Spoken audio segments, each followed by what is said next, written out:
Get ready for the next battle.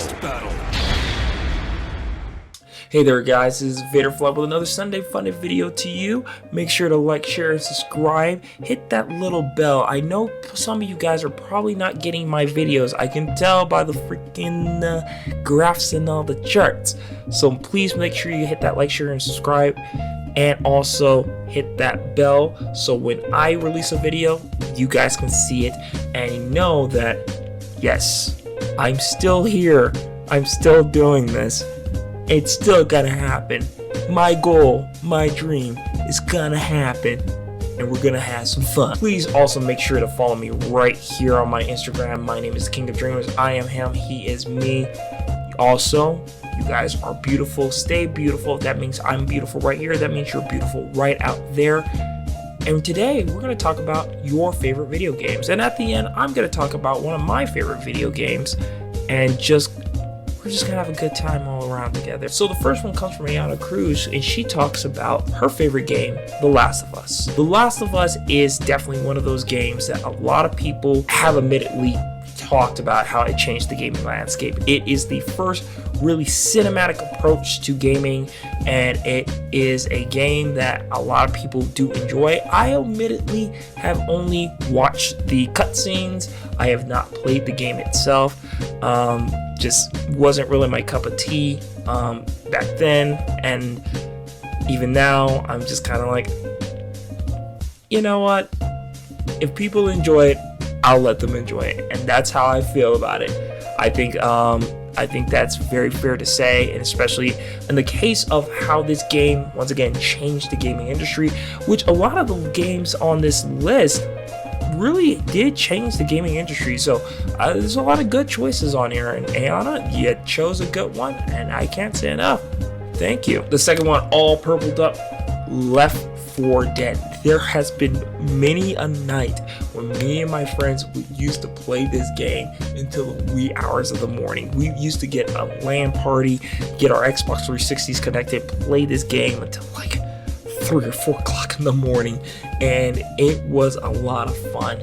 And I can't say enough, this was a game that really was something. I really enjoyed the arcade style of this game, from the different monsters, from the tank, the witch, the spitter, you know, it was a lot of fun. I didn't really enjoy Back 4 Blood.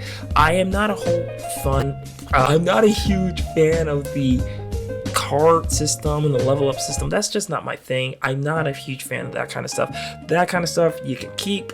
I just want to go around and have some fun, just shooting crap and just having a good time with friends all around. Dragon Lady Fairy Boy says Silent Hill 2. Silent Hill 2, yes, a masterpiece of gaming that I am too chicken shit to play. I admit that, and I will take that to my grave. I have played the beginning half of Silent Hill 2. I have not finished Silent Hill 2. Silent Hill 2 is definitely a game, once again, that changed the landscape of gaming. Konami was on fire. PlayStation 2 was big around that time period, so just everything was working out for that game, and we will never get something like that ever again, unfortunately, especially not from Konami, because Konami's busy making slot machines and everything else. But Silent Hill 2 was just an amazing work of storytelling altogether, and I can't say enough that this is another game that's just like the changing of the landscape is just with this. It just created a chain reaction for different games to later, you know, try to compete with the franchise at the time, which was at its peak. Our friend Fred says Super Smash Bros. Ultimate, one of the best Smash Bros. Games, period. Fight me. I know everybody likes Melee, and you know, if you talk about to the Smash community, Melee is their favorite. I like Ultimate. It's between 4 and Ultimate. I feel like those were the most balanced games out there. It still had its problems, it still had its issues, but Ultimate and 4 were just amazing, and I would say, in my personal opinion, a celebration of gaming in all its entirety. This game shouldn't have worked, how everything was put together, but somehow was managed to put together and everything came together. It just blows my mind. Like, the last character being Sora, it made my heart bleed. This character was voted on so many times since Brawl. So that tells you how long this character was been in the waiting, in the realms, and many other characters that came through. It was a celebration of gaming, period. That's what it was. And I think that's what a lot of people miss when, they didn't see their favorite characters, which I do understand. I get where people come from, but it's about the changing of the landscape. And honestly, what was the better way to do that but put all these characters in one game?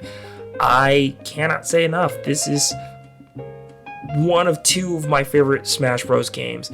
Not a huge Melee fan, unfortunately. I know that's sacrilege amongst some people, but these were my favorite games to throw down, still are my favorite games to throw down, and I feel way confident saying that Ultimate did something that I don't think any other Super Smash Bros. Game will ever top ever again. Hyperfocus says Kingdom Hearts, which, yes, Sora being one of my favorite characters. As you can see in many of my cosplays, that I mashed the two characters up together of Spider-Man and Sora, put them together and make them one. I love Sora. I love Kingdom Hearts. I love the convoluted, weird story. I love the over-the-top, flashy fight scenes in the goofy clothing and everything. It just opened a world up. Another case of it shouldn't have worked, it shouldn't have happened, but here we are, Square Enix and Disney working together. And no matter how people feel about the companies now, me included, we have to admit, at the time, when back then, we weren't expecting to see a Japanese RPG game deal with Disney. So it was a great, it's just amazing. And I always tell you about the Kingdom Hearts games, why I don't get so upset about the stories so much, to a certain degree, is because I feel like how the Kingdom Hearts stories play is like a bedtime story. Is the best way to put it. It's kind of like you're telling us bedtime story, and there's some elements that you gotta quickly make up because your little kid is asking you, well, what happened here? Well, you gotta make up this little extra piece of the story, and that's kind of how I feel about it. I know that's oversimplifying things, but it's the best way I can really put it. Loyal Link Cosplay says Sly Cooper, no pun intended. Well, no pun taken. Funny enough, I was actually thinking about doing a Sly Cooper cosplay, even though I have only played through the first half of the first game.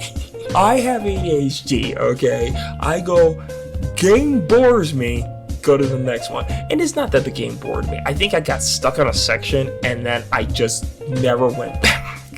I was like, okay, I'm gonna go play Spider-Man 2. I'll see you guys later.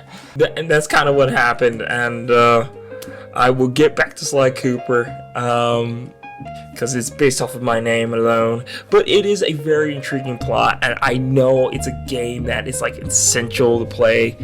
I unfortunately was never blessed with a PlayStation 2 when I was younger, so I didn't have the same nostalgia feeling for the game as many of my other friends did. But when I got the chance to sit down and play it, I really did like the elements of the game that a lot of my friends were mentioning. And I hope to get through all the games and really sit down and be like, yes, I play through the Sly Cooper. Funny enough, my initials are also SC, so this works. It was meant to be. The Garnet Spider cosplay says, so many, but if I had to pick, The World Ends With You. I have not played this game. I have seen the gameplay. I've seen people cosplay the character. I have seen all the stuff. I have not played the game, and I think I would enjoy it. It seems like something that will be up my alley, but I have honestly never played this game. I don't even know the premise. I know that in one of the Kingdom Hearts games, if I remember correctly, the main character from that game is in it, and you have to help him out. I think it's Dream Drop. He's in Dream Drop. But yeah, I never got a chance to play it, and I really should sit down and get a chance to. I got so much other stuff I need to do. I still need to beat so many other games. I have a bucket list of games that I have to get through, and you know, I recently just restarted replaying my favorite game, which I will talk about here in just a second. So you may have wondered, what is Vaderfly's favorite game? What is the King of Dreamers' favorite game? There are so many, I have to be completely honest with you, but my favorite game that I'm currently replaying, that I should be not playing and playing through Marvel Spider-Man 2, because I need to write a review for it, and I still haven't, is Batman Arkham City. Batman Arkham City is the quintessential superhero game. It is one of my favorite superhero games. It is not only one of my favorite superhero games, it is one of my favorite video games. You have to understand, this game came out in a time period where superhero games weren't really taken seriously. Arkham Asylum was the first game, and a lot of people loved it, but they were like, there's no way to capitalize it. And Arkham City took it to a level with the writing, the story, the gameplay. Fuck the Riddler missions. Fuck them. Fuck the Riddler missions. Sorry, I had a bad moment. I have some PTSD with some of the Riddler missions, but past that, one of the greatest, I say, games of all time. If you have not played Arkham City, I highly recommend it. Get a chance. If you haven't played any of the Arkham games, find them. Get the trilogy, since the trilogy is out, and buy the trilogy pack and sit down and play them. The greatest work by Kevin Conroy and Mark Hamill, I would say, done by both these actors. Rest in peace to the one and true greatest Batman of all time. I would highly recommend playing this game. It is not just by nostalgia standards. Like I said, I'm replaying it right now. Funny enough, on PC, and it still holds up. It still has the story beats, the elements, the just Paul Dini understanding this character, and that's kind of why it breaks my heart that hearing what happened to the Arkham Batman in the Suicide Squad games, but that's another story for another time. But I hope you guys are doing well. Thank you so much for another Sunday. You guys are amazing. If you guys want to participate, please follow me on my Instagram, The King of Dreamers, and also make sure to like, share, subscribe to this channel, and hit that bell if you want to see more videos from me. We're at 133 subscribers, which I can't say enough. Thank you to you guys, the followers, the people out there that has made this possible so far. Without you guys, I would not be here. You have to understand that. I can't be here without you.